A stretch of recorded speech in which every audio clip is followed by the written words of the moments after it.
रात के करीब 3 बजे थे। आसमान में काले बादल छाए हुए थे। हवा में एक अजीब सी बेचैनी थी। समुद्र शांत नहीं था।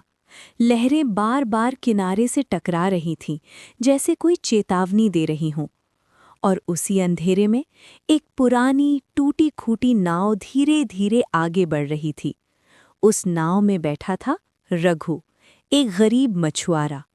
उसकी आंखों में नींद नहीं थी, बस डर था और एक भारी फैसला। उसने धीरे से खुद से कहा, आज या तो सब बदल जाएगा या सब खत्म हो जाएगा। कुछ साल पहले रघु की जिंदगी ऐसी नहीं थी। एक छोटा सा घर, एक प्यारी सी पत्नी और एक छोटी सी बेटी। गरीबी थी, लेकिन खुशियां भी थीं। हर सुबह उसकी बेटी दौड़ कर आती, पापा आज मेरे लिए बड़ी मछली लाना। रघु मुस्कुराता, जरूर लाऊंगा। लेकिन एक दिन सब बदल गया। समुद्र में भयानक तूफान आया और रघु का सब कुछ छिन गया। उसका जाल, उसकी कमाई, उसकी उम्मीद, सब खत्म हो गया। और फिर सबसे बड़ा झटका, उसकी बेटी बीमार पड़ गई। डॉक्टर ने कहा, इलाज तुरंत करना होगा। रघु हर दरवाजे पर गया, मदद मांगी, लेकिन हर जगह से उसे सिर्फ इनकार मिला। उस रात रघु समुद्र किनारे बैठा था, आंखों में आंसू, दिल में दर्द।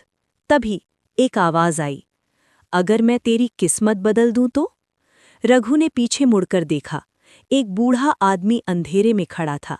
उसकी आंखें चमक रही थीं। उसने रघु को एक चमकता हुआ जाल दिया और कहा, इससे जो मिलेगा सब तेरा होगा, लेकिन बदले में तुझे वो देना होगा जो तुझे सबसे प्यारा है। रघु चुप हो गया। उसके सामने अपनी बेटी का चेहरा था। दिल कह रहा था मत कर, लेकिन हालात कह रहे थे यही आखिरी मौका है। आखिरकार रघु ने जाल पकड़ लिया। अब वो समुद्र के बीच था। हवा तेज थी, लहरें उफान पर थीं।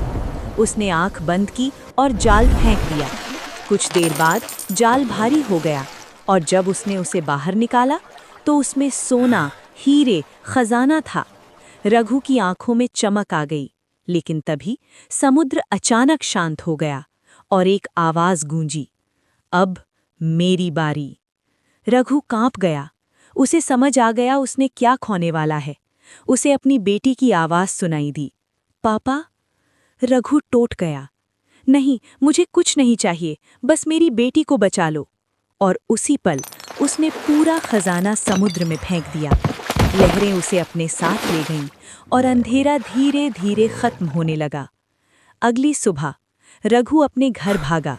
उसकी बेटी ठीक थी। उसकी पत्नी की आंखों में खुशी के आंसू थे। रघु रो पड़ा, लेकिन इस बार खुशी से। उसने आसमान की ओर देखा और चुपचाप धन्यवाद कहा, क्योंकि आज उसने समझ लिया था, लालच सब कुछ दे सकता है, लेकिन सबसे ज़रूरी चीज़ छीन लेता है। और असली दौलत हमेशा अपने लोगों में होती है।